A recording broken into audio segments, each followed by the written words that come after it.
What's up everybody, welcome back to the channel. In this one I'm back at Deuce's to play a cash game session. Let's jump into it. In this hand there's a limp from middle position. I look down at ace jack offsuit from the big blind, the button and small blind call. I'm going to punish the limpers, raise to 15, middle position player and button both make the call. We go 3 ways to a flop of 3-5 king rainbow. Fairly dry board on which I could either check or bet. In this case I decide to c-bet for 30. Middle position player calls and the button folds. Heads up to the turn, which comes the jack of diamonds. I pick up some showdown value, so I don't feel the need to bet again. I check, and my opponent checks back. The river is another king, so I'm pretty confident I have the best hand at this point.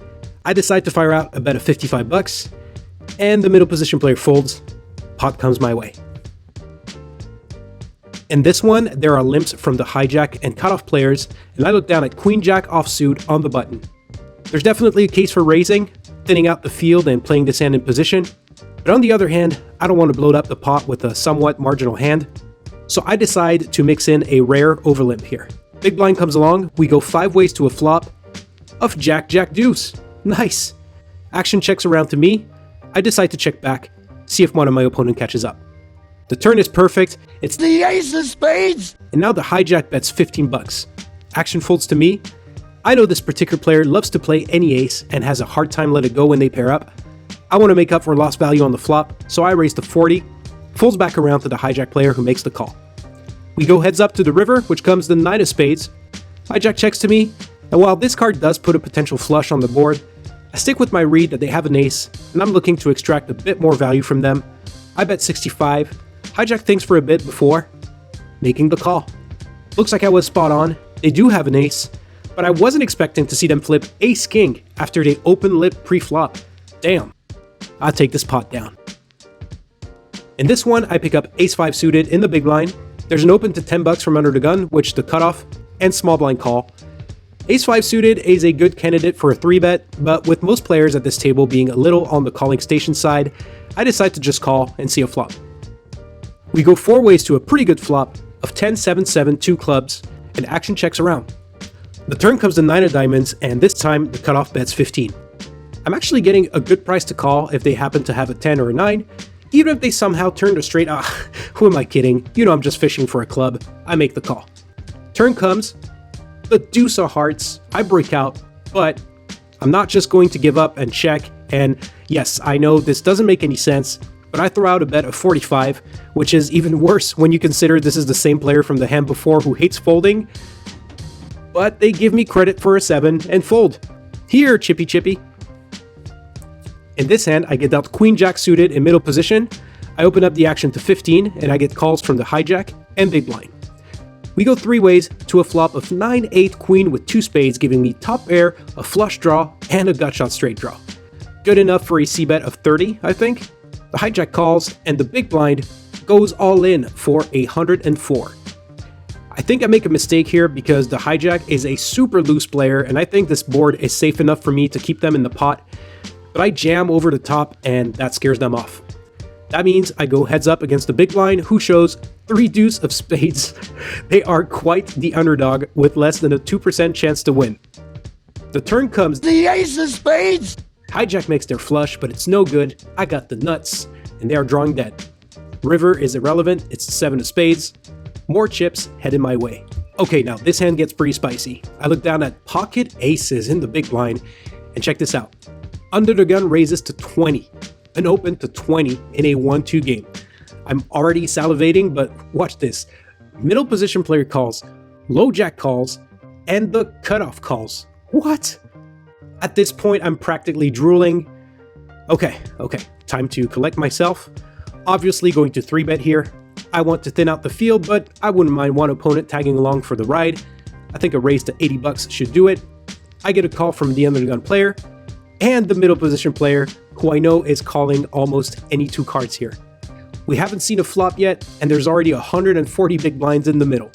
We go 3 ways to a flop of ace, 10, jack, 2 hearts. I flop top set, let's go. I take a quick glance at the 2 other player stacks. Looks like under the gun has about 70 behind. Middle position, 146. There's about 280 in the middle, so no need to play this cute. This board hits everybody's ranges pretty hard. If somebody's got king queen, good for them. I put them both all in. under the gun folds, and middle position calls.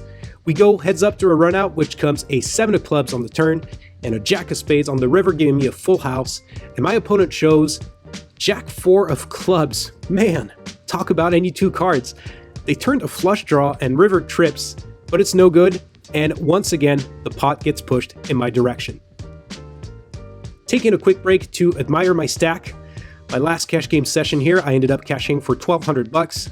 After this hand, I'm currently sitting on just over 1,000 bucks. Let's see if I can score 2 back-to-back over 1k cash outs. In this following hand, I pick up a couple of ladies in the low jack. There's an open from the under the gun player to 8 bucks. I'm going to 3-bet to 25, and the under the gun player is the only one to make the call. We go heads up to a flop of 4 deuce ace, and under the gun checks to me. Always annoying to see an ace on the board. This is a spot where I usually mix in checks and c-bets. In this instance, I decide to down bet to 20, and the under the gun player calls. The turn comes the 9 of spades, and once again, under the gun checks.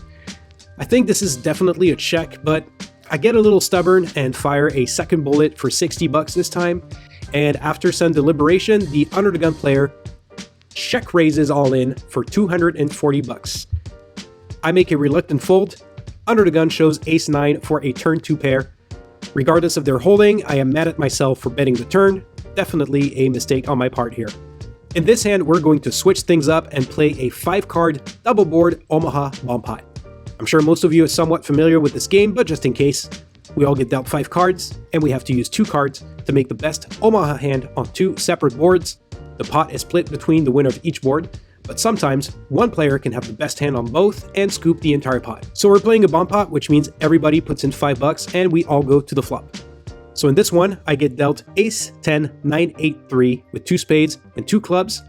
The top board comes 7 queen 10 rainbow, and bottom comes ace king 5 2 spades. I got a pair of 10s and a straight draw on top, and the nut flush draw on bottom. The hijack player bets 35, cutoff calls, and is all in, and I'm going to make the call with some very good draws on both boards. 3 ways to the turn, which comes the 9 of diamonds on top and a jack of spades on bottom. I now have 2 pair on top and the nut flush on bottom. On this turn, I lead out for 100 bucks.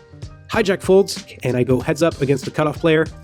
River comes the ace of diamonds on top, so there's now a diamond flush possible, and the bottom river is a brick 4 of hearts. We go to showdown, and I'm going to take down 1/2 of the pot with my nut flush on bottom, and the cutoff shows a rivered diamond flush on top. Had the river not come a diamond, I would have scooped the pot with my 2 pair, 10s and 9s, but it looks like I'll have to settle for half. On to the next one. Last end of the vlog. In this one, I pick up 7 deuce and under the gun, and as it turns out, we're playing the 7 deuce game, where if you win a hand with 7 deuce, every player at the table has to pay you 5 bucks. So I go ahead and open up the action to 20 bucks, and the big blind is the only player to make the call. Player in the big blind is a guy named Jeremy, with whom I've battled many times online, but not that often live. I believe this is our 2nd time playing live together. Super nice guy. He's a big supporter of my channel, and he's excited to get a chance to make the vlog. So here we go heads up to a flop of king 8-4, and Jeremy leads into me for 20 bucks. One thing I know about Jeremy is that he tends to play pretty tight and pretty straightforward, so this bet just screams that he's got a king. That doesn't mean I'm going to give up though. Quite the contrary, it's time to put the pressure on. I raise to 65, and Jeremy makes the call. The turn comes a deuce of hearts, and Jeremy checks to me. Now, honestly, at this point, I should just write off the 85 bucks I put into this pot as a loss and move on. But when Jeremy checks to me, I'm thinking maybe, just maybe, he's got queens or jacks and he'll fold if I fire again.